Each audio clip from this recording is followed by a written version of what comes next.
Good morning, everyone. Good morning, Kukla, and good morning, everyone else that is currently in here. Thank you guys so much for joining me this morning, and hope everyone is having a wonderful, wonderful beginning to their Friday. And so, just to go ahead and reference what Jeremy and Kukla were talking about in the chat, I do have over here the Discord pulled up. And so, this is a community where everyone can go and they can actually ask their questions safely.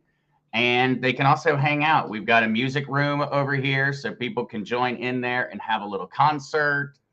And we also have different rooms for people to talk about whatever is going on, whatever is going on. But for those that are joining Discord for the first time, you're going to pop up on this verification page and you're going to have a little green button down here to click. And so if you're worried, if you're curious why it looks a little bit different, mine does. It's because mine has already been verified. And so do check that out when you get in there. But for those that want to be able to discuss things with me, to know that they're safely asking the right person questions, it is right here in the submit ticket.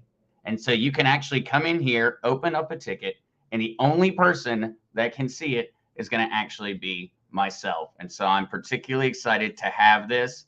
We've got music, we've got little rooms for people to hang out and chat with each other. And then also, this will be where the links are each day. And now that I've gotten through that little bit of an announcement, it seems as if we've got somebody who jumped in here to join us for a second. What's up, Pops? I just popped in to say hello. Then I'm just going to troll in your chat, just in your normal YouTube chat.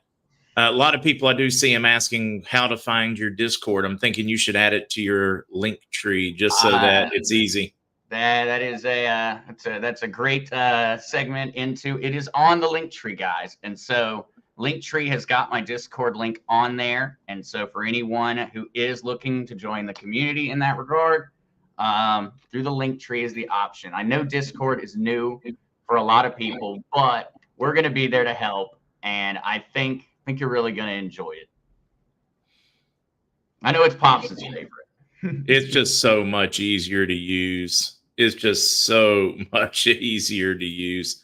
And moderation's better, proofing people's better. It's just so much better than Telegram. Dwayne, I see the trolls are out. Yeah, I'm here, buddy. I'm here, Dwayne. All right, I don't want to distract from what you got going on. I'm just going to hang out in the background. I've already got you queued up and watching you live at the this time on YouTube. So I'm gonna go over there in the chat room. You have fun. All right. Now we're going to class now, so you make certain you have your notebook. I'm going to give you the first pop quiz, Pop. So I expect you to be taking notes about all of this. I'm making your test scores public too, so everyone can compete. That's gonna suck. All right, I'm out of here. I got to get my notes ready. Bye, guys. See you, Pops. Thank you for stopping in. Thanks. All right. And Janet Bavaza. Tino is doing well. He is still a grumpy boy, but he is actually, he's sleeping currently right now, right behind the computer setup. So he's watching. Logical spot. Yeah, let's hope Skeplet doesn't come in. I don't know. He might have a bit of a harder time with us. We're pretty tech savvy around here, so we might find out who he is. Oh, Kukla Zester, please add a date to today's podcast. I completely forgot on that one. I absolutely will, Kukla. Thank you for that reminder. Pops always hated taking tests. I don't know. I love tests. It was homework that I'm not a big fan of. That is what I am not a big fan of. And then Nancy, so the Discord is going to be inside of the link tree. And so if every once in a while throughout the stream today, I will try to make certain and toss that link in so that everyone can find it. Because and I'm looking all around and I don't have it pulled up right now. So I will grab that one as we continue forward and get that into the chat, because it's hiding somewhere around here. 1 second.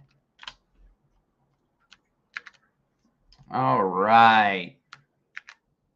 There we go. Thank you, Kukla. You just beat me. And now I have one other curiosity to check on. I don't think I tried to get Rumble working today, guys. Rumble is a bit of it's a bit of a bear with with the way its stream keys work, but I will get it figured out, guys. So if you prefer Rumble, we will be there very, very soon. But without further ado, because we have got a decent amount to go through, guys. So we are going to go ahead and we're going to start over at Coinbase, and we're just going to look around it first. And so here we are. And so this would be when you have just logged into Coinbase. You're going to be sitting at the home page. And so in terms of going through the process of setting up your Coinbase account, unfortunately, I can't really show you guys that process because of the security features that streaming software has. And so it blocks me from actually showing you the screen when I try to go through and set up a Coinbase with y'all watching. And throughout this stream today, there may be times where you guys notice my screen go blurry that I'm sharing. That is not me doing it.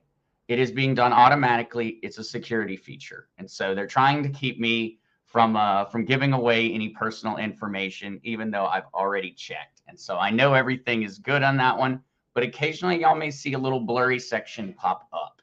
If that does happen, then I will try to paint a picture with my words of what is going on behind all of that blurry screen. But so now that we are actually over here, I don't know how many people have had a lot of experience going around in Coinbase. But so when you actually jump in and you get in here to the home page, you're going to be presented with, if it's a brand new account, an empty balance. You know, there's nothing there. And so what you can do, though, is you can actually come in here and you can do these learning tests. And so this is one of the features that Coinbase, Coinbase provides, where they actually have some very short little tests, and you can earn free money for taking them. And so I've already done these probably months ago, but it will allow me to actually show you guys what the test looks like. And so for anyone who is brand new, these are awesome. And so when you first make your Coinbase account and you get in here, the first thing I would suggest, come over here to Learning Rewards and go ahead and get you some free money. It's free crypto. And so in this one, I'm learning about Graph. I think it's a top 50 cryptocurrency still, and what it does. And so the Graph indexes blockchain data from networks like Ethereum and Filecoin. And this data is grouped into open APIs. Subgraph make it. And then I've gone through, I've watched it, and I would have then been presented with a little quiz question. And so I would highly recommend that folks check this out when they have just gotten their Coinbase account. It's free money. It's free money. Dwayne Strell, whoa, blurry. Aren't we all friends here? We are. Unfortunately, Coinbase doesn't know that we're all friends. And StreamYard doesn't know that we're all friends. And so it's trying to protect me from y'all, even though we're good. All right. Auntie Ann, level up. What is an API? An API is essentially a key that allows two different services to communicate. But we won't jump into that one too much. We're going to definitely go into APIs a little bit at some point in the future, but it's not a big worry for the average person that's just a holder of cryptocurrencies or who wants to be able to use it. But so now that we've gotten over here and we've got Coinbase and we've checked out to see if we can get any free money, let's go look at what we do have. And because I've gotten so many questions from people who they've got money on Coinbase or they haven't got money on Coinbase and they want to. And so once you have actually set up and you have your account, you can come over to My Assets and you'll be able to go through and look at any tokens that you have or any tokens that you may want to have. And so in particular, one of the things that I think has confused a lot of folks is trying to figure out how do they actually connect Coinbase to, say, their bank account or something of that nature. And so when you actually come over here to My Assets and you come to the US dollar, you'll have the ability to add cash. And so what you can do is then add payment methods, and you can actually bring money into Coinbase through any of these different options. So we've got bank account, PayPal, wire transfers, or gift cards. And so these are the ways that you can get US dollars onto Coinbase. And I would suggest for anyone who is regularly utilizing the service to go with the bank account option, just because it makes it easy to withdraw your money. See, if you go ahead and you set up your bank account with them, then you can send money and you can withdraw money. If you go through and you utilize wire transfers or PayPal, you're making all these extra steps in order to get your money back. You can send money to Coinbase, but you can't necessarily get your money back out of Coinbase. You're going to end up having to set up your bank account with them anyway. So I recommend skipping all the silliness. Go ahead and connect a bank account if you are going to be using Coinbase on a regular basis. And of course, this is another one where I can't really go show you too much or it's going to get mad at me. But that is how we would actually get dollars in. And so with Coinbase, it is a zero. There's no fee to transfer from your bank account to Coinbase. And there's no fee to transfer money from Coinbase to your bank account. And I'm not certain with wire transfers whether there are fees associated. I would assume there probably are, but I've never used one to interact with Coinbase. But so that is how you would actually bring dollars in. Now, you've got some dollars here. As you can see, my Coinbase has got a little bit of money going on in it.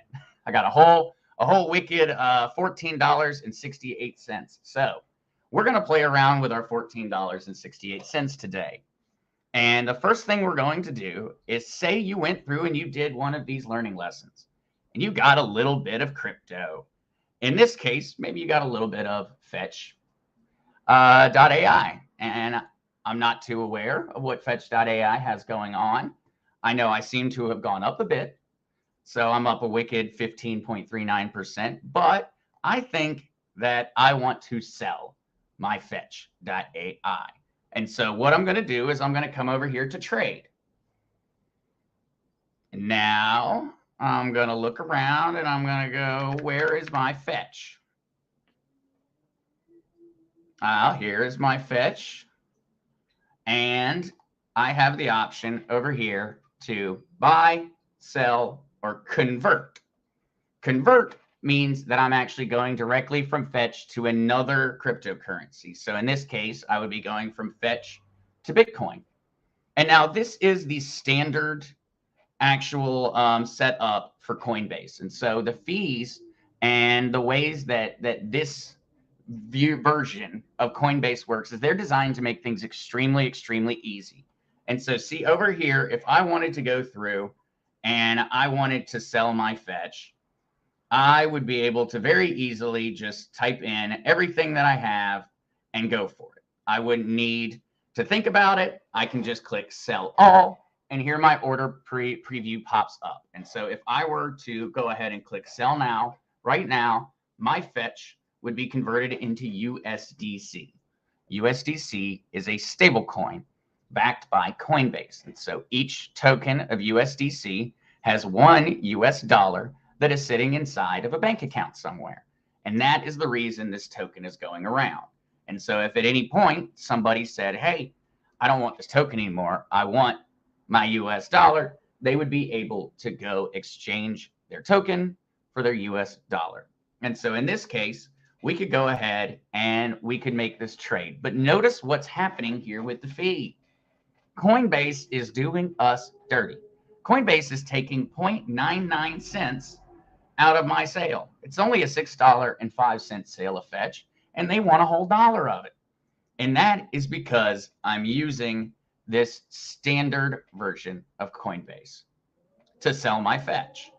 And so what I'm going to do instead, and this is where everyone is about to have a little bit of a freak out. Everyone, deep breathing. We got this. This is going to look way more complicated than it is when I click this button. But we're going to go to the advanced trading. And we're going to look at what the fees would be if I were to sell my Fetch in advanced trading. And so, all right, guys. Don't worry. This is not what it looks like. It's not that bad. But So what we have here is we have an actual traditional order book. And so we can come through here and we can find different trading pairs and we can trade. We can actually set limit orders. We can set stop limits, and we can just do a regular spot or market order. But so what we're going to do is we're now going to look for that fetch that we were trying to sell over there on the regular platform, and they wanted a whole dollar out of us for doing it. And so we actually, I think we just want US dollars. And so we're going to trade in the fetch US dollar pool. That is FET-USD. That means that I am selling fetch to get US dollars, or I am buying fetch with US dollars. Both of those actions can be done here. And so that distinction would actually be made over here on the right. And so now we are looking at the right chart. We are looking at a market order. And so the difference between a market and a limit order are the only two that we're going to touch on today. We're going to leave the stop limits out of here for right now. We're not going to try to bother with that yet. We're just going to go with limit and market. And so the distinction between a limit order and a market order is actually quite simple. A market order is just absolutely, you are taking whoever is offering the most or offering the least, depending on what side of the trade you're on, is going to be the person who fills the order. And so when we're over here and we're looking at it, if I were to set a market order, the order book is just going to automatically fill it at whatever price is necessary. It's not going to discriminate. It's just going to say who is willing to buy this for the most, and it's going to sell it to them.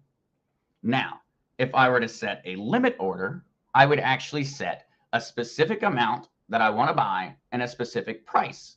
And then it would enter into the order book, and my order would not be filled until the market got to that price point and someone provided me the liquidity to make the purchase at the price that I wanted.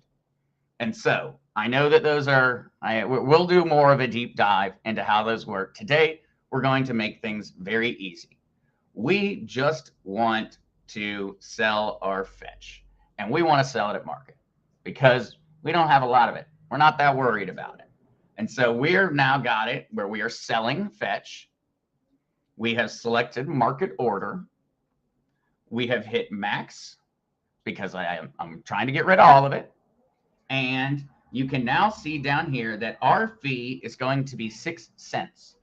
So by going in here and doing it this way, I saved about, 93 cents off of that. The difference between it being effectively a 20% or something fee for making a transaction, it went down to probably somewhere around 1% for making the transaction. And so that's why it's good to know how to go through and go over and actually make your orders in the advanced section.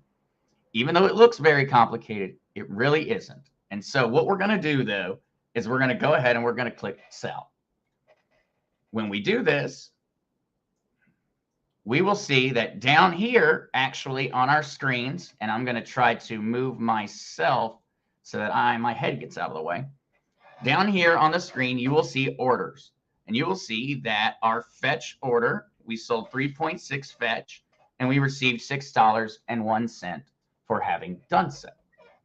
And so that was the entire process of actually selling a cryptocurrency. It would be the same thing in the opposite direction if we wanted to buy it. And so now let's actually go and let's try to spend our $6. And so with our $6, we're going to buy some XRP. And so same process, we're just doing it in the opposite order. This time we're going to buy, and we're still going to stick to market because we're really not playing with a ton right now. And we're going to click max because I want all the XRP I can get right now. So I'm going to buy XRP with all the US dollars that I currently have in my account, all $8.47 of it. And so I'm going to do the same thing, buy XRP, and I'm going to come down here and my order has filled.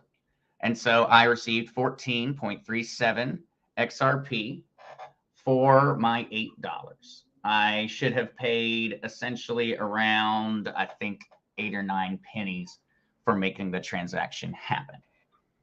And so now, if we go out and we look at my portfolio over here, we'll see that my portfolio has $8.47 of XRP in it. And so I have acquired XRP. It's mine now. And that was the process of actually going through and buying it. And that is much more difficult inside of this advanced platform, but it really isn't that bad. As you guys could see, that was a pretty simple process. It was just a lot of numbers all over the place and a lot of terms that they're not very clear on the definition of, but it's not that bad. And so we just went and we took our fetch that we earned for free for playing some of those little earning reward games. We got that. We sold our fetch for US dollars. And then we bought XRP with our US dollars. Now we can, if we wanted to, we could change back. Now that we've done our trades, we can change back to have everything look a little more bubbly and friendly. And we can look at our assets. And so now I'm sitting here, I see my XRP. Now I have these options over here when I click on my XRP. So we got XRP, and we're not going to worry about clicking on the little screen and learn about it right now. We're going to come over to the 3 little buttons. And we see buy, sell, swap, send, and receive. And so now that you have gotten your XRP, and maybe you want to leave with it, we don't want to keep it anymore here. And so we're going to try to send our XRP.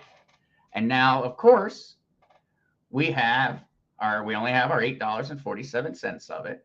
And then we have to choose who we want to send it to. And so right here is where we would put our wallet address in. And so we're not going to do that just yet. We're going to kind of go back over to Ledger now.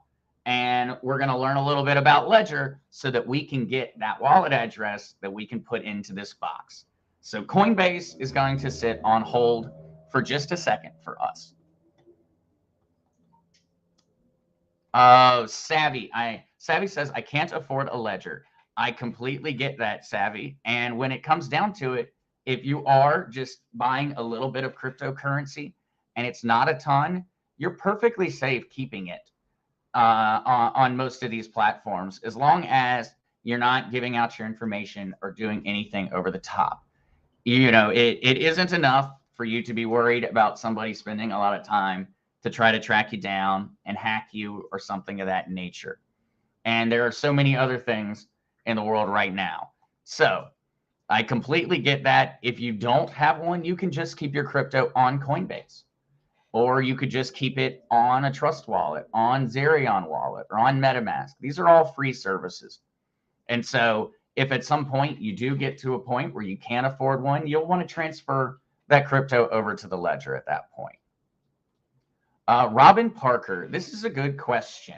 Is Coinbase a wallet? And so, Robin, Coinbase is not actually a wallet. What Coinbase is, in terms of what we have been sitting and looking at today, is a centralized exchange. And so, what is actually happening in the background is that they have just allocated a certain percentage of most of these cryptocurrencies are all being stored together by the exchange. The exchange has my crypto, but Coinbase knows how much of that crypto is mine. And so when I'm looking at this screen, it's saying that 14.37 coins of XRP that are inside of the XRP wallet are Zach's. They have my crypto right now.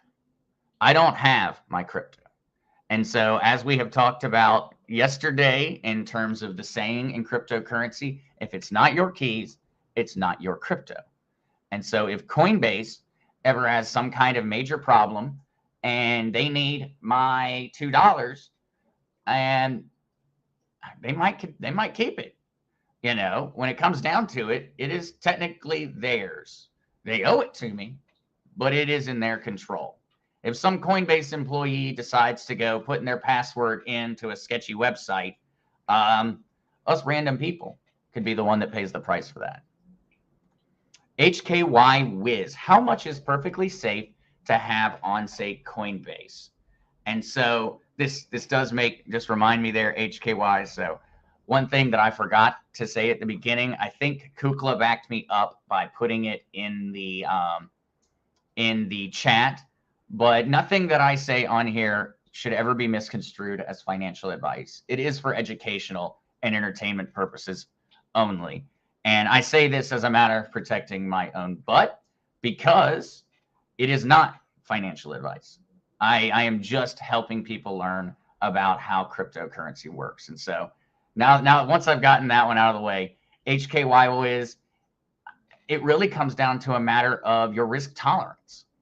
I mean, if $500 for you is not something that you need immediately and you could wait, should Coinbase have an issue, you could wait a couple months to get your $500 back, then I would consider that $500 perfectly safe. Because I honestly don't believe that if something is on Coinbase, you would not eventually get your money back. That is not, I don't personally believe that you wouldn't. They are a publicly traded company. They are supported and backed by some very, very, very well-off banks and financial institutions. And so I imagine eventually your dollars would come back to you. That is the way that I look at it. I look at it as how much money would I be okay not having access to for potentially an extended period of time. And if I put $500 onto Coinbase and I want to just leave it there in case I have an opportunity and see a price that I want to buy, I don't worry about having that $500 sitting there ready to make a purchase. I don't worry about it, HK. And so this is one where it really comes down to each person. Auntie Ann, I think I'll do that. Try this out without a wallet first. There you absolutely, Auntie. You can go very, very slowly with these things. And we are going to go through and work with some hot wallets, some software wallets, and show people how to use those and how to keep those safe. Those are all free. And so we will be going through that also. Nancy Kerner, I'm paying $35 a month for Coinbase. Not sure how I did that and what it offers me. Nancy, I was actually looking at this because I had seen the comment the other day and I was quite confused by what was occurring. And so I do have what I believe to be the answer, Nancy. And I don't know how this occurred, but I think that you have a recurring buy setup. And so a recurring buy allows you to set up on a schedule. So you see weekly here. It could be a one-time order, a limit order, a recurring buy, but I can set these up in order to make a purchase of a specific crypto or to just send money to Coinbase on a regular basis. This is designed, so they say, to help people save for the future. And that's the only thing I can think of, Nancy, that could possibly be charging you a fee on Coinbase. If there is something else, I will continue to look, though, Nancy. I will find you your answer on that one. All right. Kukla, thank you, Kukla, for posting this one. Overcoming Victory says, is there a monthly charge for advanced Coinbase? There is not. And so the difference is just the user interface and the fees. And so when you are looking at that and you are looking at that distinction between regular Coinbase and advanced Coinbase, it is free. The only difference is advanced, lots of numbers, a little confusing at first, but massively reduced fees, massively reduced fees. And all right, Barb McGuire, will you post your training #1 in the Q&A practice last night on this channel for future reference? Absolutely. Absolutely. And so we're going to be going through, and most likely in the Discord is where a lot of this will be organized for everyone.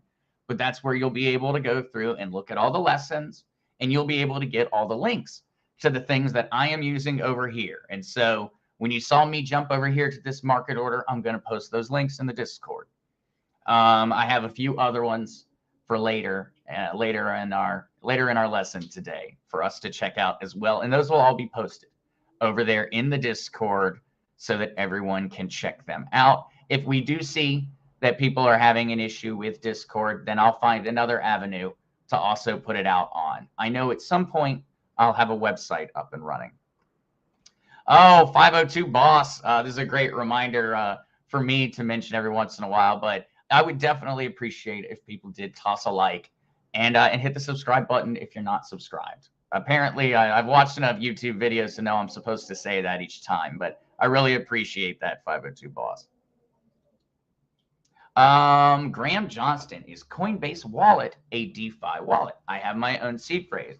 And that's a great question, Graham, because people are going to see wallet mentioned on the Coinbase site.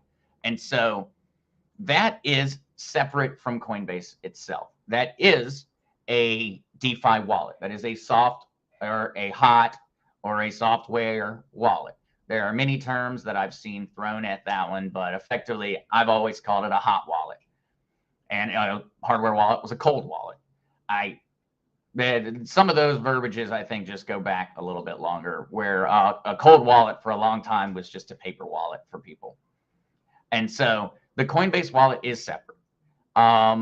It is a wallet where you actually hold the seed phrase. That means you do hold the cryptocurrency. I would say it has got terrible reviews. People have complained absolutely crazy over the Coinbase wallet. But there is one thing that the Coinbase wallet does have that made me debate actually presenting some information on it, because they do have what are known as quests. And these quests work essentially the same way as learning rewards. And so if people are interested in learning about it, just to go over there and get some free crypto, I will do a little short video on that one and post it. But in all honesty, I would not suggest keeping things in Coinbase wallet. It has notoriously awful reviews. I have seen some horror stories from people who have used it. All right. Yeah, absolutely, 502 boss. Definitely much appreciated. Oh, JLCH3. Coinbase offered Coinbase One at one time that was $29 a month for free trades up to a limit. That is particularly interesting, Jay. I seem to remember that now that you mentioned it, but I never got it myself. I don't know if that could possibly be it. All right. So overcoming victory. The only thing I think that could possibly be keeping you from seeing this advanced button over here would be inside of your manage account, and it would be a matter of your KYC. I do seem to remember that you had to do an extra little KYC check in order to access advanced. It was free, it was immediate, but it has been a year plus for me since I got to go through it myself personally there, overcoming victory. So I believe that that would be your answer in order to be able to see it. It would be inside of manage account, and it would then be a matter of going through and actually getting the KYC done. All right, guys. I'm going to continue now over to, well, actually, let me get Stephanie Wagner here. Stephanie, what's the difference between a cold and a hot wallet? Difference between a cold and a hot wallet is, with a cold wallet, my cryptocurrency, my actual secret phrase, my mnemonic pass that allows me to actually access my wallet is never posted to the internet. It's never interacting with the internet. And that's really the big difference, is that when it comes to a hardware wallet, everything is secured on an encrypted chip on here. It never ends up being out there. And so in the case of, say, a hot wallet like a MetaMask that you have on your computer inside of your browser, like right up here in extensions, say you had a wallet and you had it inside of it, it would be right up here. This secret phrase is actually being connected to the internet. And so that would make it a hot wallet, because it is technically possible that someone could hack my computer and gain access to my cryptocurrency. Whereas with my hardware wallet, just because I use my hardware wallet on this computer and someone hacks my computer doesn't mean they immediately got access to my crypto. But let's go ahead and leave that. All right. Hey, Luis. Cold wallet is the one I have. Hot is the one my wife has. There you go. That's there it is. Nancy Kerner, should I remove Coinbase and Lobster from my phone? Nancy, I don't worry about having these exchanges on my phone. The reason I don't worry is because I send my crypto off of the exchange and out to a hardware wallet or to somewhere else once I have made a purchase. And so if someone were to ever go and try to gain access through my phone to my Coinbase, they could send some money over to Coinbase for me, but they can't leave Coinbase and steal it for 11 days. And so I don't worry too much with those. If somebody wants to hack it and send some money over, all they're telling me is that maybe I need to invest a little bit more in XRP or something like that. So I don't worry too much. All right, though, guys, we are going to go ahead and jump over to Ledger so that we can keep on trucking along a little bit on this one. Because remember, we have now got our XRP over here. And I would like to get that XRP out of there.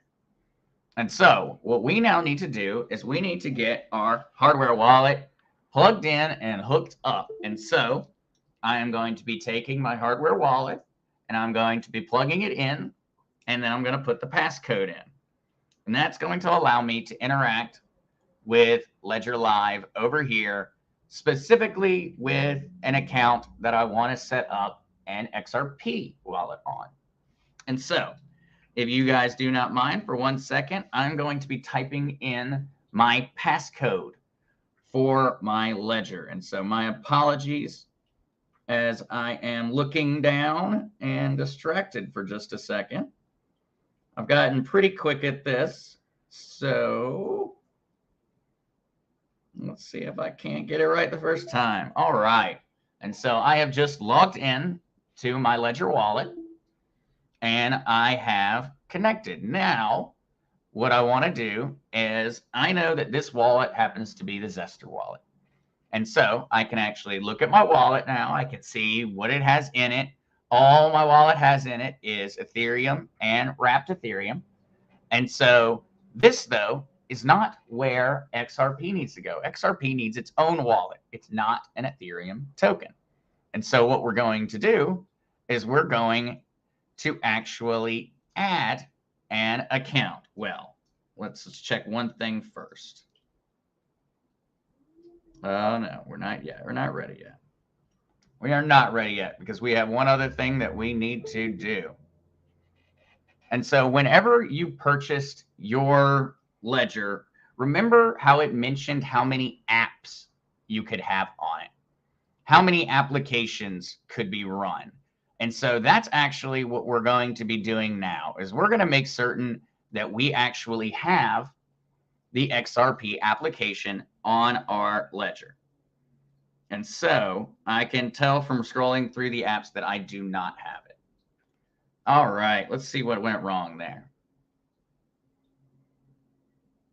All right, we are in. And so when you first get your Ledger wallet and you want to set up these different wallets, because they are all different. Ethereum doesn't go in the same place as XRP.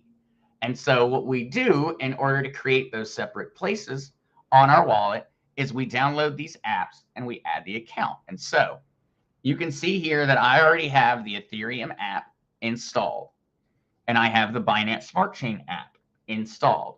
And so that means that this Ledger hardware wallet has a wallet address for Ethereum and for Binance. What it doesn't yet have is one for XRP.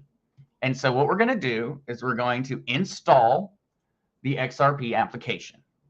Now, once we have completed this, we're going to be able to actually use it. That's a good, Jorge Luis, that's a good way to say it. It's like different pockets. Yeah. There's a lot of different pockets Or you could think of it as, safety deposit boxes inside of the vault. One has XRP written on it, and one has Ethereum written on it. But so, all right, we have got XRP now downloaded. What we're going to do is we're going to now add that account. And so let's go back there real quick because I clicked that a little fast. And I want to make certain people see what I went and clicked on. All right, well. Oh, it's because we've already opened up. So we're going to go over here. We're going to click Add Account, XRP.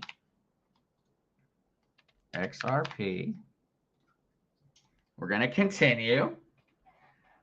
And now my Ledger is asking me to open the XRP app. And so I'm going to go ahead and click both buttons in order to do that. Well, we confused it. All right, there we go. We have got it. And so this is going to be Zester's XRP. And we're going to add that account. All right. And so now when you see on accounts, you'll see that I have got Zester's XRP here. And I don't have any, which is a bummer because I'd like to have some here. And so what we're going to now do is we're going to click Receive because we don't have any, but we want some. And so this is where we're going to click Continue. And right here is my XRP wallet address on my Ledger. And so officially, this Zester's Ledger has an XRP wallet. And this is our public address. And so keep in mind when you're looking at this wallet address that you have no worries about people knowing your public wallet address. You have nothing to worry about in that regard. It's perfectly fine. No one can do anything with this. You guys can go and you can type this whole sequence in, and you guys can watch what I do with my XRP, but you can't do anything with my XRP. You never have to worry about having this out there. The only thing you need to worry about when you give someone your wallet address is that they're then able to go through and see how much money you have or what you spend your money on. And so if any worry is needed to be had when it comes to your public wallet address, the only thing is maybe you don't want people knowing what you got, or maybe you don't want people knowing what you buy. And so in that case, you would want to try to keep this out of the public light. But in all honesty, nobody can do anything. Jorge Luis, let's see if we get hacked. No, I'm feeling pretty good on that one. If someone figures out how to get into my wallet through that public wallet address, then I'm worried about what's going on at the Pentagon right now, because that would be one impressive hacker, and I'm certain he'd have more important things to do with his time than steal my $8 of XRP. But, maybe he's petty. All right, though. But so now that we've got our address, what we're going to want to do is we're going to want to copy it. And so address copied. I have now got the copy of my XRP address.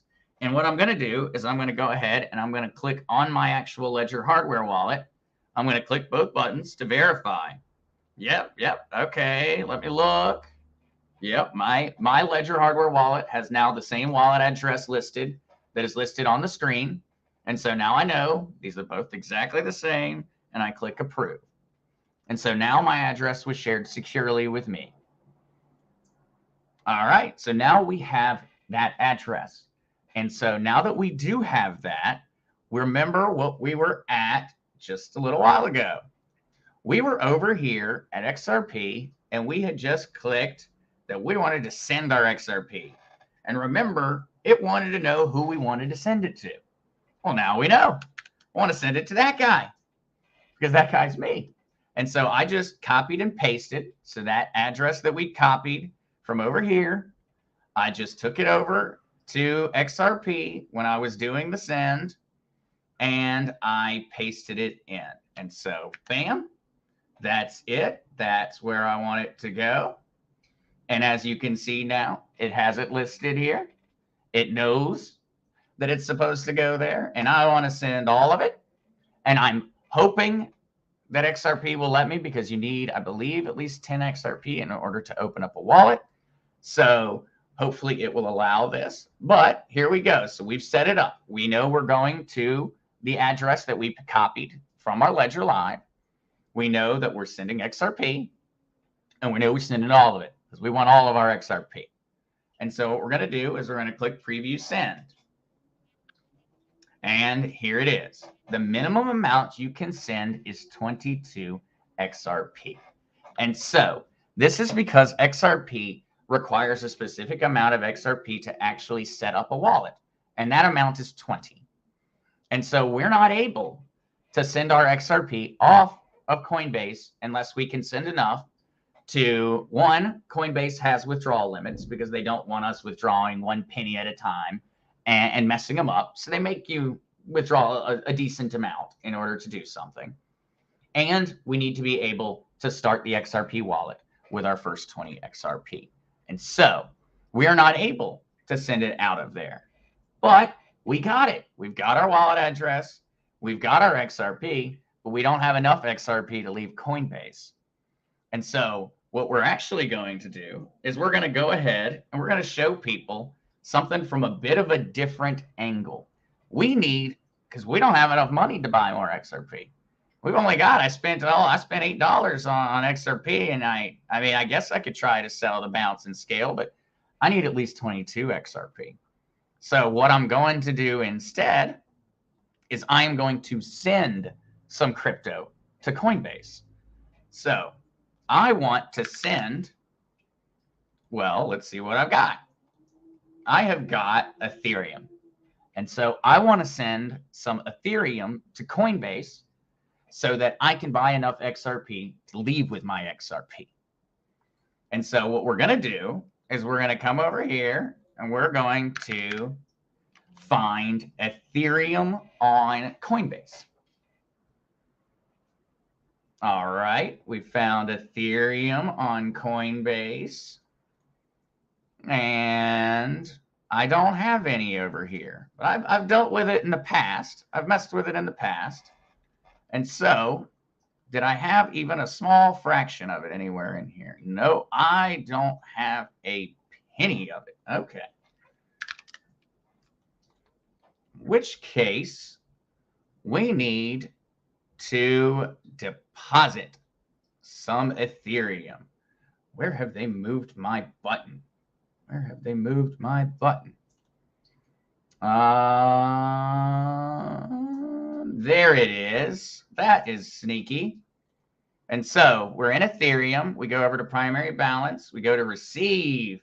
Now we have our Ethereum wallet address. And so if I send Ethereum to this address, it's going to pop into my Coinbase account. And so I'm going to copy that Ethereum address. And I'm going to go back over to Ledger Live. And I'm going to click on this wallet that I currently have logged in that I really would love to send a little bit of that Ethereum over to Coinbase with. And so we're going to do that. We are going to click send. Now we are inside of the Ethereum wallet. It's the right account, and we need a place for it to go. And now that Ethereum address we just got from Coinbase is where we want it to go. And so what we're going to do, and what I always recommend to everyone whenever you're sending cryptocurrency, the most important 4 digits in the entire wallet address are the last 4. And so in this case, that is E874. And so I'm going to remember E874. And while I'm thinking about E874, I'm going to go back over here and I'm going to look at this address that Coinbase gave me. And I see E874. And so I know that I pasted the right address into Ledger when I did. I do this each time just as a matter of verification. I have never sent crypto to the wrong place, but I really don't want to start. And so I double check. And all right, now that we've checked that, we know we have the right address. We know we have the right crypto token. We're sending Ethereum to this address. And so we're going to click continue. And now we need, I don't know how much we want. And so I'm thinking, though, that we don't really need all that much, but we're going to send a little bit extra over because I bet in the future there are other things that I need to be able to go into Coinbase and show folks what I'm doing. And so I'm going to send over a whole 0.1 ETH. Now, that 0.1 ETH is worth $339 right now. And I want to send that over to Coinbase. So now I'm going to look here and I'm going to notice fees. This is the gas fee. And so what I have here is I have 3 different options. I can either choose slow, I can choose medium, or I can choose fast. For slow, I pay $7.30. For fast, I pay $8.10. For slow, it takes between 2 to 3 minutes for my transaction to be validated and put onto the blockchain. With fast, it takes about 15 seconds for it to be validated and placed on the blockchain. And so we're going to jump over here real quick for a short little lesson on gas so we can understand what is happening right here. What is gas?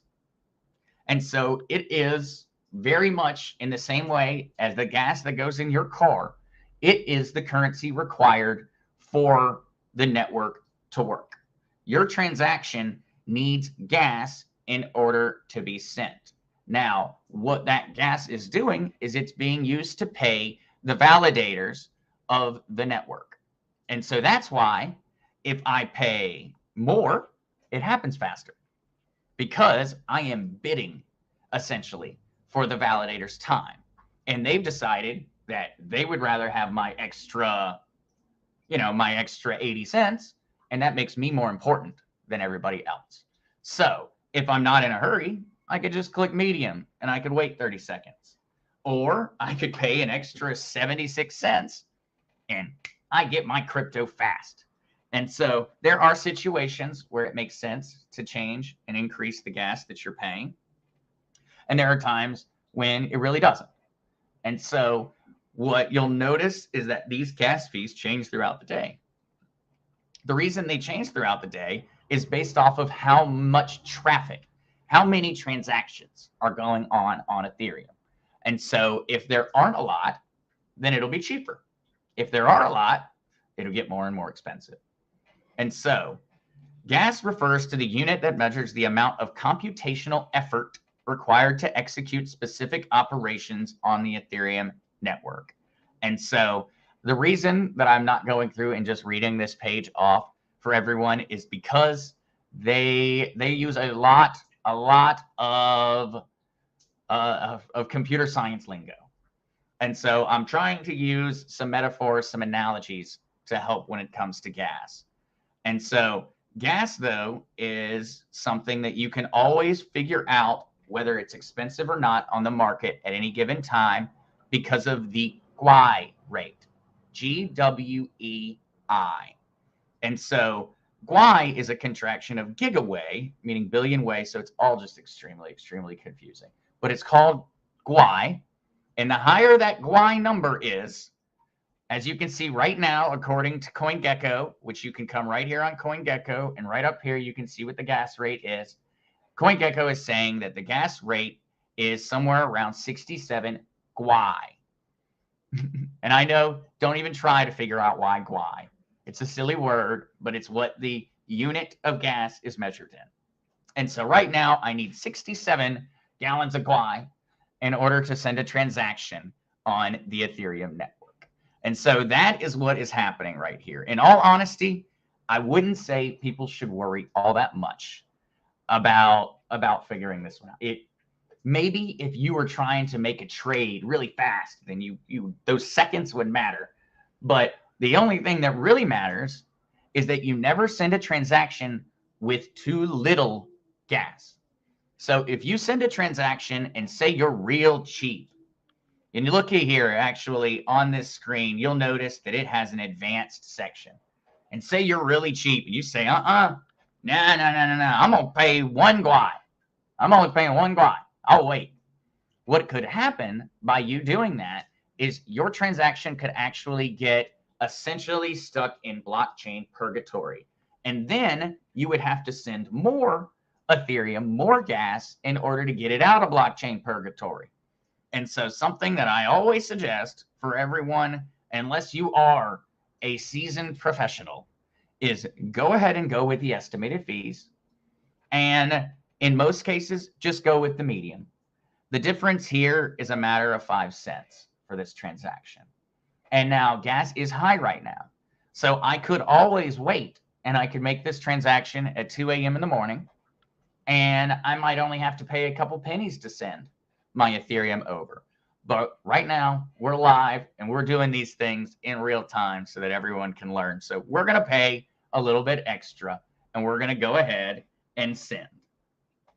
And we're going to have a problem because I talked for too long.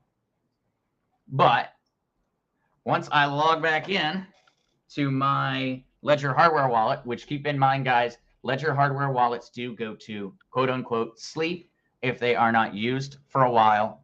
And so that is what has occurred. And so I need to wake it back up real quick. So my apologies as I go through and type my code in real quick. While we are all friends and buddies around here, I am going to keep this the ledger down while I do this, guys. It's not because I don't trust you, but the internet's a scary place. And so now we are back on here. All right. And we've probably confused Ledger Live with our delay. But we are logged back in and we have the Ethereum app up. And so we are going to try to finalize. So we are sending it to E874. We are sending Ethereum. We are sending 0.1 Ethereum. And we have set our fees at the medium gas rate because we're feeling generous. They get 5 extra pennies. And so now on our Ledger hardware wallet, we are going to confirm the transaction because we know this is the right place. We know it's the right amount. And we don't have anything to worry about now. This Ethereum is going to show up on Coinbase. And so let's go ahead and accept and send. And so look, the broadcasting transaction circle has started. The transaction has sent. And so we can now view details. All right. And so as we can see here, the transaction is ongoing is what it's telling us. I could speed it up by paying more gas, but I don't really care. It's going to make it there, and it just did. So the Ethereum has officially gone from my ledger to Coinbase. It's that fast. It's that easy. It is now back on Coinbase. And so we are going to check and see if Coinbase knows that it's back yet, because occasionally this can take a little while. And I would say that this is something that you kind of have to expect when it comes to leaving and going back and forth between a centralized exchange, is that the blockchain is wicked fast. These exchanges are not necessarily wicked fast. And so this may take a second, as there is probably what is going on Coinbase's side is they are checking my deposit to see if I'm a Russian oligarch or if it's stolen money. And so that's what the centralized exchanges claim they're doing in that interim time. I don't know whether they actually are or not. I'd like to give them the benefit of the doubt and assume they are, but I am not positive. But needless to say, this is where we're at. We are now sitting here, and we're probably going to have a little bit of time to answer questions as we wait for our Ethereum to show up. And so we came over here, though. Remember how we were at Ethereum? This is where we found out our Ethereum receive address over here. So on that same page, we have typed in Ethereum, searching for an asset, and we are looking at the primary balance. You'll notice right here that I have pending. 0.1 Ethereum is currently pending from an Ethereum address on Coinbase. So we're good to go. Coinbase knows that it's my money. Coinbase is processing it. I get my money soon. I get it very soon. And so now I'm going to go through and do a little bit of question answering or just hanging out for a second as we let them do their magic, which is probably not very magical. It's probably pretty simple. Oh, that's a great question there, Dragon Eye Products. Do you need a subscription for Ledger when you buy your wallet? Absolutely not. that subscription provides you with some extra features. It provides you with a wallet recovery, but it is particularly expensive, in my opinion, and not necessary. So once you own your ledger, you own everything. You don't owe them anything else in order to use your hardware wallet. So that is a great question, though, Dragon Eye, because anybody who does, if they want to utilize those other features, if they want to set up that recovery, absolutely. I don't have it. I don't pay the $99. I just have my hardware wallets and I keep them safe. Oh, no, yeah. Jeremy responding to Rhonda. Yes, inside of the Discord, guys, when you are over there, it is particularly important right there at the beginning to go ahead and make certain to get through the verification. And so otherwise, you're not going to see all these awesome groups. You're not going to be hanging out with Jeremy in the music room. And you're not going to be able to see any of that until you do finish the verification. But once you do, then you'll be able to see that, look, we've already got a bunch of people in here chatting, talking through different things. It is a safe space. It is a safe space. And so I'm certain that in the future, people will be able to come in and help out with some moderation and things of that nature. But at the moment, we've got our very, very famous Not a Bot, who is running in there and trying to keep everybody acting properly. And so I thought it was hilarious to name the bot Not a Bot, N-A-U-T, like a cryptonaut.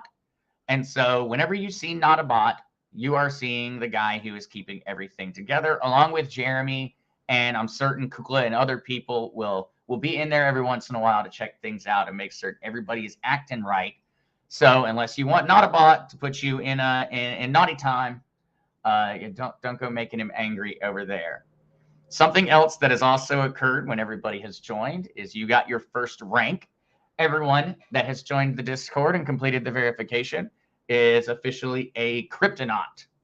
And so thank you guys for going over there and joining up on that one. Already 60 folks in there. That is awesome. And I think that the community is going to have a blast in there because you can go into song requests and you can actually come in here. People can vote back and forth. And then you can go into the music room and y'all can have a concert. All the music free. It's pulling everything from outside sources. So right now, everyone in there is currently listening to Darius Rucker's version of Wagon Wheel. And so he is actually, Jeremy, I think, has the music bot set to be running a 24-hour show. I think it only stops if people quit asking, but you can always go in there and make some votes, or pick some music that you want, or you can also go over to it. And so inside of the Twitter room, all of my tweets, the second I put out, Not a Bot gets them up there. With if I ever get some TikToks, Not a Bot will get them posted immediately. When I go live on YouTube, Not a Bot comes in here and posts it. And so notice here, Not a Bot at 9:33 a.m. So before anyone else could have possibly told you, literally the second I clicked open the room, Not a Bot found it and put it up here. And so you are able to come in here and get the updates on what's going on, and also what you're going to be able to come over and do. And so this section, because it's brand new, is still being built out, but you'll be able to come to education and tips and tricks to actually go through and see how everything in order is and learn and answer questions. We're even working on having an AI who comes in and helps to answer questions. But there is just so much going on inside of this room. I don't even know all the things it does yet. It has got whistles and all kinds of things that I don't even know about yet. But I love that it has our price checkers over here on the side. So you can just, being in the room, you're able to essentially acquire any knowledge about cryptocurrency that you want. It'll all be here. And also, it'll be in here where we'll be seeing the links and the stuff that I use each day will be inside of the different rooms. And so absolutely, absolutely ecstatic over this one. Oh, and it looks like with all the mentioning that there's a little concert going on. We got Chichi Mom, Kryptonaut Jeremy, Lindsay, and Sheer over there in the music room having themselves a little concert. And so I think everyone's going to have a lot of fun with that one. And as a matter of fact, look right there, I got my first ticket. And so I'm not going to click on that because I don't want everybody else to see what somebody wrote to me in a ticket. But that means that I will be the only one besides Jeremy that is capable of even seeing that a ticket is there. And I'm the only one that can respond to you. And so I can go in and people can actually present their more specific problems inside of the submit ticket without having to ever worry about whether you're talking to the right person. You're talking to me. Absolutely me. It's the only person that can see it. And so you don't have to worry now. If you get an email from someone, if you get anything like that, come in and ask in the ticket room. Come and ask, open a ticket and ask right here, and you are safe. And so no longer do we have to worry about anything of that nature. If you receive a message from a random person, it's a scam. If you go and you send me a ticket, it's me. Oh, Jorge Luis, beer room.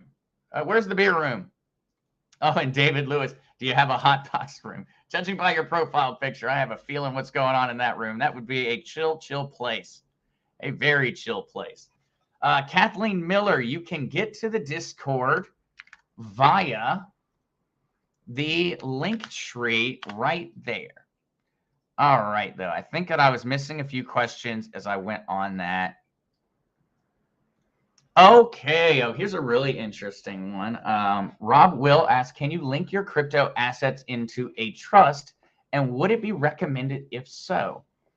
And that is a great question, Rob. And actually, I have got now, I think I need to bring a guest on because we know a guy who knows a heck of a lot about trusts.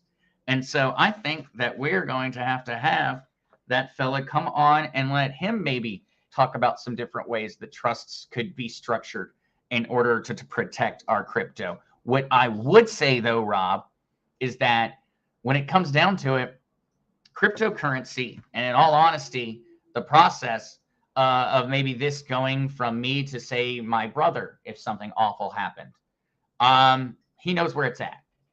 And so he is always capable of acquiring it should anything occur to me. You know, I have that person in my family who already knows they're supposed to outlive me and they're supposed to get all of my junk. And so there are different ways to go about that one, Rob, but I'm going to get that one written down because that could be a great show that we could have, and we could all learn a good bit more about different ways trusts could be structured in the crypto industry. Yummy, can you explain what EVR is? I received some today and never purchased any. Well, Jimmy, this is actually a great question because I am not quite certain what the EVR token is. But what occurred to you, I know what occurred to you. So you got Evernode. Evernode's market cap is unknown. So Evernode, I'm not quite certain what they are, but what they just did was they dusted you. And so dusting is a process in cryptocurrency where a project will go out there, maybe a malicious actor, or maybe just the advertising department will go out there and they will go and they will just send little tiny amounts of crypto to everybody they can find.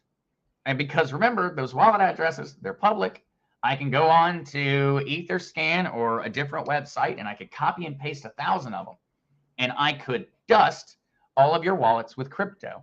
And so this is actually a great caveat that this brought up, Yemi, for everyone else to keep in mind is that if a currency, a crypto of any kind, ever randomly shows up in your wallet, don't interact with it. Don't do anything with it. Ignore it. Just ignore it. Because you don't know what they're doing. You will maybe have some crypto show up and you'll see it and it'll say that it's worth money. And you'll go, oh, this is awesome. Free money. I'm going to go sell it. And then when you go and you connect to the protocol that they've set up to sell it, you have just given up your information and you fell for a scam. So whenever free money shows up, remember, there's no such thing as free money. There is no free money. Unfortunately, the money trees have not been discovered yet. Well, I guess the Fed has found them, but they just tear trees down and then feed them into the printer. But that Fed fiat money printing is the reason that cryptocurrency is so important. Because you can't just print Bitcoin. Not at all. Dwayne Strell. Ooh, dust me. Oh, all right. Yeah, maybe I'll have to go be the one. Maybe I'll have to be the one. Maybe I'll go send one out to mess with everybody. I'll dust somebody with something fun. Yeah, no, dusting in cryptocurrency is bad. It is bad. Deborah Muse Wolf, another lesson on crypto taxation. Crypto taxation is going to be one in the future that we jump into, Deborah. We are definitely going to go into some of the different ways that crypto is taxed and some of the different ways and things that can be done to avoid that tax burden. All right. Kukla, come on. I wanted everybody to be surprised. That might be one. And no, I have not talked to him about this yet. But the question coming up about trusts made me think he'd be the guy that I should probably ask about it. And so, HKY Wiz Zester, could I set up? I know that it's going to be very difficult for those type of things, but I am thinking about trying to set up some kind of little deal, and it will go through the ticket system, HKY Wiz. And so everything will go through the ticket system. If people do need that, it'll just be very difficult for me to get the time. But I know that there are some folks out there who are in extraordinary situations with their cryptocurrency. Maybe they have got a large amount that is stuck somewhere, or they have got a major issue. I'm going to make certain inside of those tickets to try and address some people's major problems. So it will be something where it's going to take some time to get my time, but I'm going to go through and try to help people out personally. Kukla 21 Zester, I need to wrap it up. I need to get to the staff meeting. Kukla, thank you so much. Thank you so much for helping out and for moderating and for getting me the questions up there and for just being the wonderful lady that you are. And so hopefully we all behave without you here. But if somebody doesn't, I'm going to write their name on it down, Kukla, so that you can get them when you do when we do come back for a stream on another day. So thank you so much. Thank you so much. All right, though, guys. So we are going to go and check real quick. Let's see if we've made it. Are we still pending? Are we still pending? We are not pending. We have received our Ethereum. So we are now officially rich. Unfortunately, not rich enough to retire yet, guys. So wait a little while before that dusting becomes valuable. But so now that we do have our Ethereum, remember, we didn't have enough XRP to leave the platform. Yep, Kukla. Yep, there, you got it. Don't worry. I will put that list together. Jeremy, well, if you mess up, I'm going to put you on the list, and then Kukla's going to pinch you. Even a smaller, that would be awesome. Yeah, we will, HKY Wiz, and so definitely in the ticket room. Definitely something in the ticket room. But don't worry, guys. We are going to continue on for a little bit. Sans Kukla for a second. We're going to see if we can all, if we can behave and if I can behave. And we're going to see if we cannot get some XRP and send our XRP over to our Ledger hardware wallet before we go and we call it quits today. So we're gonna have done the full loop. We will have bought, sold, sent, resent, and all of the different options between Coinbase and Ledger are cryptocurrency. So we are going to go ahead and complete the loop. And so now we're going to go back over to my assets. And so we'll see now in my assets, I've got Ethereum. I have got Ethereum, and I've still got my 14 XRP. And so what we're going to do, though, is we want to trade to get XRP. And see, now here is where what we need to find is if they have a trading pair between Ethereum and XRP, because I have Ethereum and I want XRP.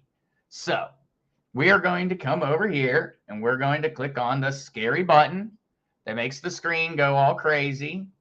And we're going to go to advanced trading as soon as Coinbase decides to wake up. We'll try a refresh.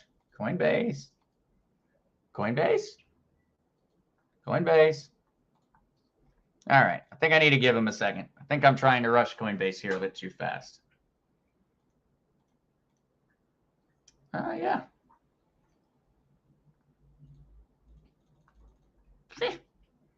If I click it 20 times, will that make it work? Huh.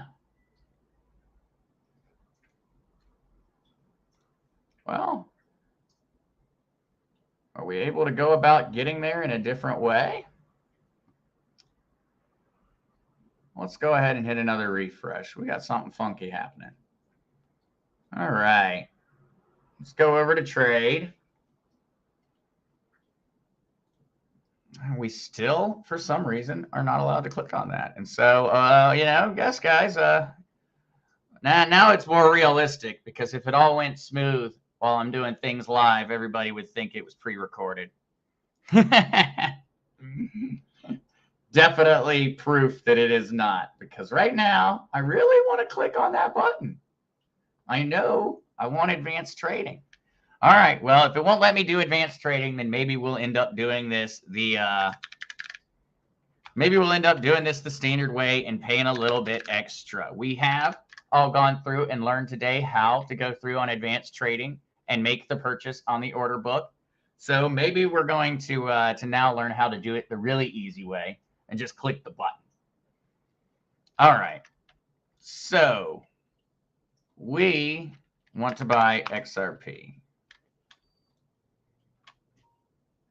And now we have the option over here. And so if you're using the easy service, and so remember, this is the one where we're going to pay the higher fee, but because for some reason it doesn't want me to click on that button up at the top right-hand side of the screen, we're going to do it this way.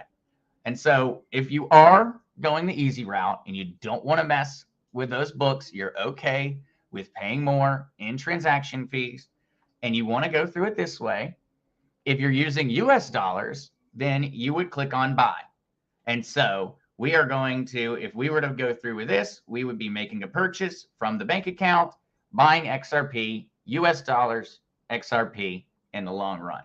Same thing in the opposite direction with sell. Now, if we are converting, then we are taking one cryptocurrency and we are trading it for another cryptocurrency. And so in this situation, we want to take Ethereum and we want to send Ethereum to XRP. And so in order to do that, we are going to now pick an amount of US dollars that we want to buy in XRP. And so this is kind of confusing because it's a certain amount of Ethereum that's being sold. And so it's calculating it in US dollars on this one. And that, I think, is designed to be a little bit easier for folks. And remember, they're going to charge me an arm and a leg because I do it this way, but it'll be worth it. And so let's convert $20 of Ethereum to XRP. And so I've got $20. We're going from Ethereum to XRP. We're going to preview the conversion. And so it's going to go ahead and tell me what I'm going to get for it. I am going to get 32.707 XRP. And it has my exchange rate here. And actually, notice the Coinbase fee for XRP is quite lower than it was for our fetch.ai. And so we're only going to pay 10 cents for doing this the easy way. And so that is not too shabby. And so we're going to go ahead and we're going to click convert now. And so we are trading Ethereum for XRP.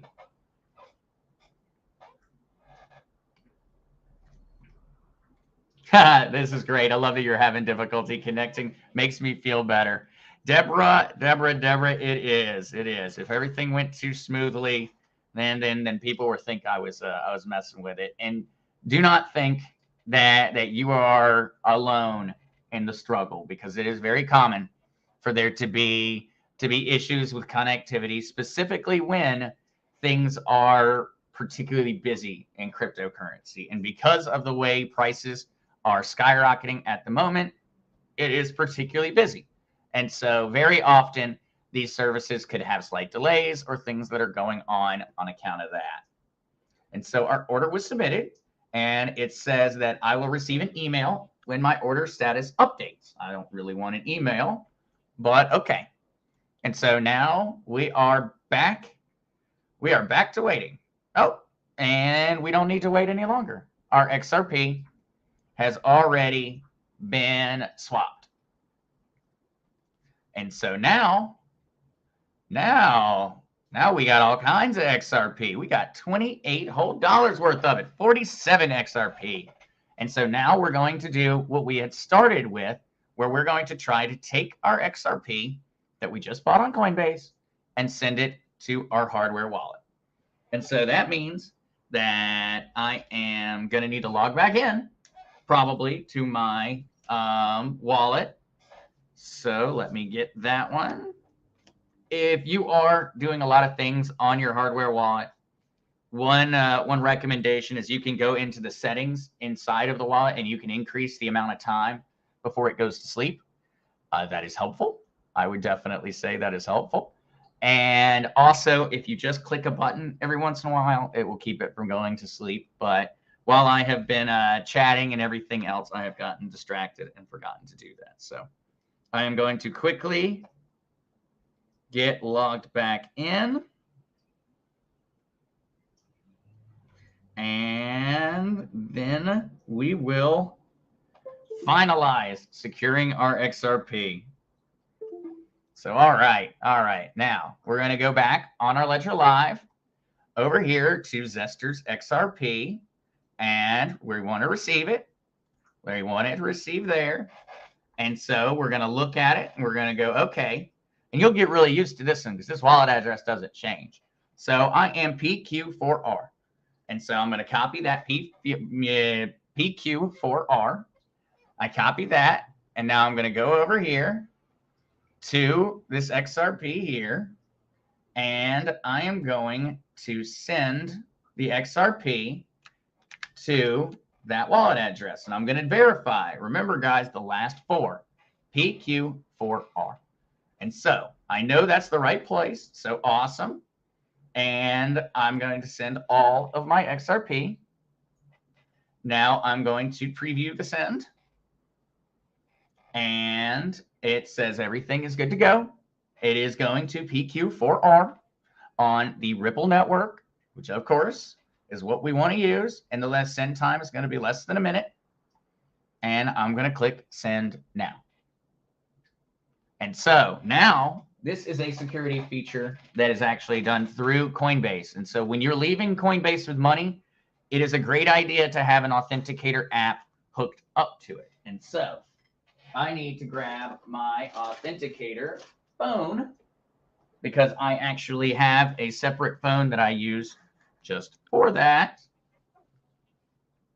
And I set it down probably in my preparations this morning somewhere unexpectedly. So 1 second, guys. I'm going to grab that so that I can authenticate and we can get that XRP on its way. I would recommend to people utilizing the authenticator app or one of the other two-factor authentication methods that are available with Coinbase or with any platform that you use. And so I have got my app now, and I'm going to come over here, and I think I should actually go just me for just a second. And I'm going to type in my authenticator code.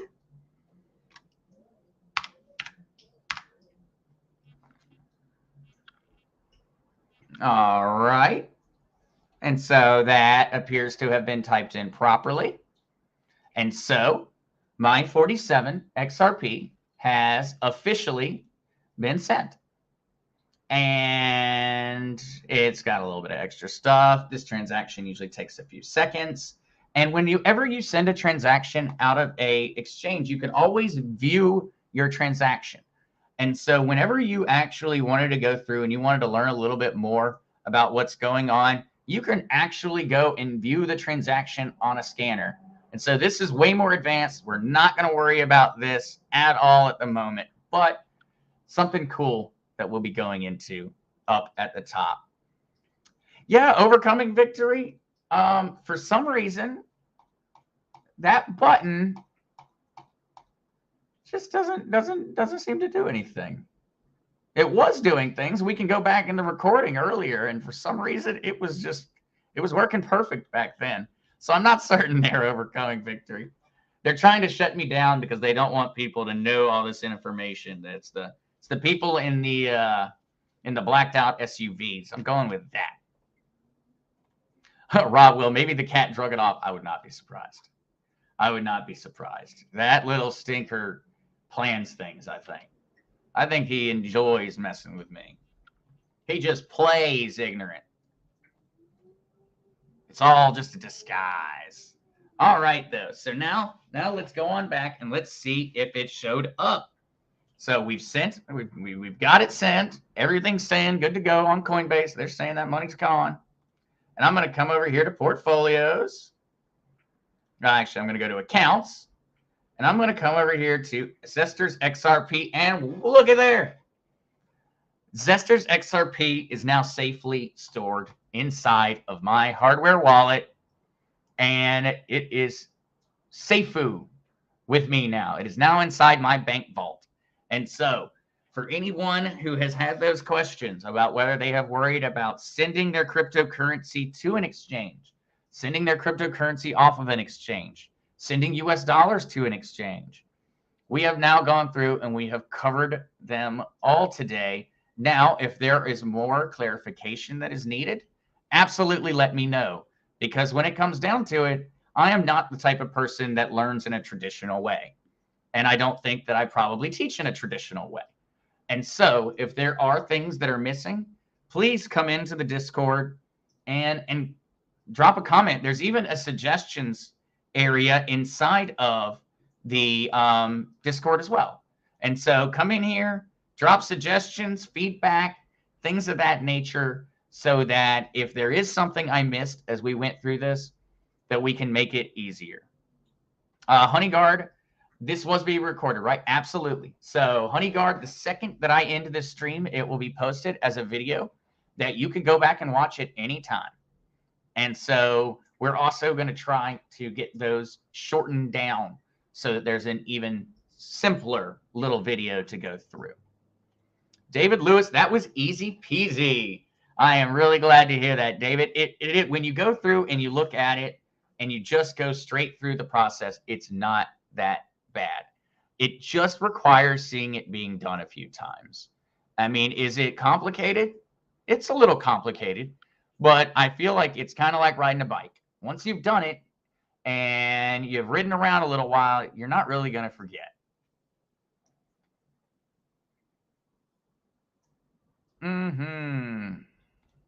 Oh, Gene Lechner, with the threat of freezing bank accounts in New York on truckers bodes well for using cryptos. What are your thoughts on this?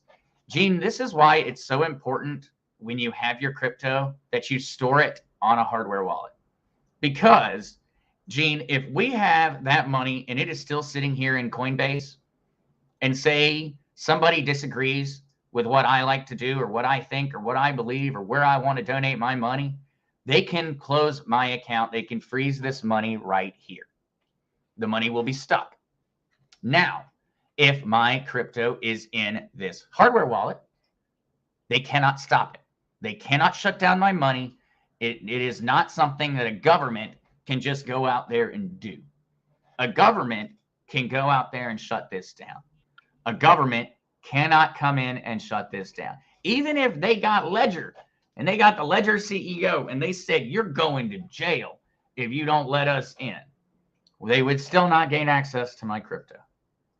And so that is why it's particularly important to keep these things off of these exchanges that do listen to the government, because Coinbase is a publicly traded US company. They will listen to the government, because what else are they going to do? They're going to listen. And so cryptocurrency offers the absolute solution to all of these different oversights, or really, illegal, criminal, and unconstitutional uses of the law by the current administrations. But it can go both ways. Crypto can either be used to provide these dictators, these people with absolute control over the financial system, or it can be used to ensure that no government official ever has control over the financial system. This is one where learning about cryptocurrency and knowing what people are talking about when you hear our politicians start to discuss CBDCs is so important, because if we don't know, they're going to use it against us. If we know, then we're going to create the most free, open, and capitalistic currency system ever existing on this planet is going to be created by cryptocurrency, if people are knowledgeable about how the blockchain works. If people sit back and choose not to learn about this stuff and just say, let the eggheads figure it out, then we are going to have a lot of things to worry about, because our government is going to be capable of keeping a lot of power in their hands. And we know that governments around the world and throughout history are going to hold on to power if they have a choice. And if we don't say something, we're going to give them that option. Jackie O, New York. Zester, with the values changing constantly, how often should we update our hardware wallet? So Jackie O, in regards to updates, you don't need to update it for the price to update. And so if you're actually here and you're looking at the portfolio, and you're looking at your XRP, it will actually go and it will automatically update every once in a while when it comes to the price. And so if you log into your Ledger Live and check out the prices of your different stuff one day, you don't have to worry about an update all the time. The only time you're going to get asked to do an update is when your actual hardware wallet or the Ledger Live software needs an update. Otherwise, you're going to be able to see the price changes and things of that nature without having to worry about anything. All right. Okay, awesome. Jeremy, thank you for bringing that over from Discord. And so this one is, my next step is to connect my ledger to Coinbase, etc. Where's the video for that step, please? And so in regards to that question, we actually went through on our live stream today, and we sent money from our ledger to our Coinbase. I do not personally connect in any of these different services that allow me to connect a wallet or something to a specific centralized exchange, just because I don't need it. You going through with the video today, you should be able to see the process of going from centralized exchange to hardware wallet and hardware wallet back. We even got a little bit of trading knowledge today. And so Rhonda Gilly, is there a dollar limit that the hardware wallet can hold? And do not worry, Rhonda, at all about questions that may have been answered, because I bet that one's a good one that people probably aren't aware of, and I hadn't thought to hit that one. There is no limit. There is no limit. The only limit is how much money you have. And so if you find $1 trillion lying around somewhere, Rhonda, don't worry. You can send it to me, and I will test out whether it fits. Don't worry. And so you don't have to on that one, Rhonda. You're able to keep adding and adding and adding and adding. There's not going to be anything to slow it down. Deborah Muse Wolf, QQQ. What are your thoughts about sending crypto to a credit card to use for everyday purchases? So, Deborah, there are options in regards to that one. As a matter of fact, Coinbase has a card, and I believe you receive like a large amount back. And it actually uses the USDC or the crypto inside of your Coinbase account in order to make the swipey swipes. In all honesty, Deborah, I think they are extremely cool, but I have seen issues with the fee structures of all the ones that I have looked into. The Coinbase credit card is one that I will do a little bit more research just in case. It does make a lot of sense, but it would require you to keep your money on Coinbase. And that to me has always been what kind of slowed me down. Because if I was going to be able to use my card, pay off my card, I would need to keep my cryptocurrency on Coinbase. And I don't like keeping my cryptocurrency anywhere other than in my vault. So that's a good question, Deborah. And it is an option, and they do offer very large rewards back. There are a lot of rewards on the crypto cards, but you need to keep your cryptocurrency on said exchange.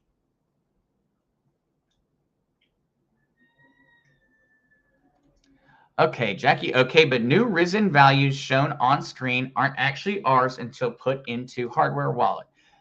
So Jackie, when you're looking at the price valuation change on there, it is your price doesn't need to do anything. It is automatic. And so this kind of goes into like the whole idea of fungibility. And so when it comes to a cryptocurrency, what it is it's a fungible currency. And so one XRP is equal to one XRP. And so, Jackie, if you put 20 XRP into your hardware wallet or 100 XRP into your hardware wallet, your 100 XRP will be worth just as much as somebody else with 100 XRP somewhere else. They're always going to be the same because one token or one coin of XRP is fungible with all the rest of the coins. And so you are good. Once your crypto is over there in your hardware wallet, Jackie, you don't ever have to do anything. You're safe. Yeah, you're done. Unless you want to go do something with it. Maybe you want to go stake it, or maybe you want to go, who knows, go do something or buy a car, whatever it is. That's the only time you're going to go back and interact with your hardware wallet is when you're ready to do something with it. All right, Doug. I am rolling back through to see if we've got any more, but I know that we've had a pretty long first class here, but I'm extremely happy with how it went. I'm extremely happy. That was we only hit a few snags along the way, and those are expected. Those are expected. Now I'll go back to this one, David Lewis, for the what's next part. And so the reason that I do want to mention that is because there will be a tweet and a Discord message put out this evening that is specifying the time. Next Monday will be our next lesson. Next Monday will be our lesson, and you will receive the time through Discord and Twitter. And so I will also make that available for Pops because next week we will be going to the permanent schedule. I just wanted to jump in this week and run the tests and get things moving along quickly. Starting next week, we will be on our official schedule, and the Monday time will be announced on Twitter and Discord this evening. And also, I'm certain Pops will share it inside of the evening stream if he does think about it. Crazy Chester, I'm already in Discord. I click on the invite link and it tells me it's an invalid invite. Suggestions. Jeremy, I am certain that you were out there listening to me. And so, Jeremy, if you have any suggestions on that one for Crazy Chester, I am not quite certain just because I'm not looking at it. So, Red Rock Guy 01, is it possible to transfer USD on Ledger to my bank account? So if you have, how do you have US dollars on your Ledger? Maybe you have got US dollars through a application or something that you're using on Ledger, Red Rock Guy. I'm not quite certain where on Ledger your US dollars are, but if your US dollars were on Coinbase, then you could very easily on Coinbase, if you actually see when you have a Coinbase pulled up and you come over to the US dollar, well, of course. Now that button doesn't work. Does this button work now? Okay. I think Coinbase has decided that I'm cursed. But if you did want to go and withdraw, you'd click that button right there and you would click send your US dollars. And then once you click send, you would select your bank account in order to send it there. David Lewis, if I show up late, I'll bring an apple. An apple a day keeps the doctor away, as they say. So, all right. Well, we'll see. We'll see if class it stays this calm and everyone is so good to me like this and all of this. Then maybe it will be an apple. If all my students start getting rowdy, then David, I might be asking you to bring in, something a little bit stronger. Maybe smash those apples up and make some cider first. All right, though, guys. So, yes, thank you so much for tuning in today. And I am looking forward to our next class on Monday. All those that have been going through today, come over to the Discord if you have questions. And if you have anything you want to talk about or hang out with, just come on over. We're going to be having a blast in there. I think that the community is going to love what Discord provides, and it is approved by Valentino. So the Discord is approved by Valentino. I'll have to get him an account and get him set up in there as well. But all right, guys, thank you so much. I will talk to everyone soon, and I hope everyone has a wonderful, wonderful evening and weekend, and see you in class on Monday. Thanks, guys.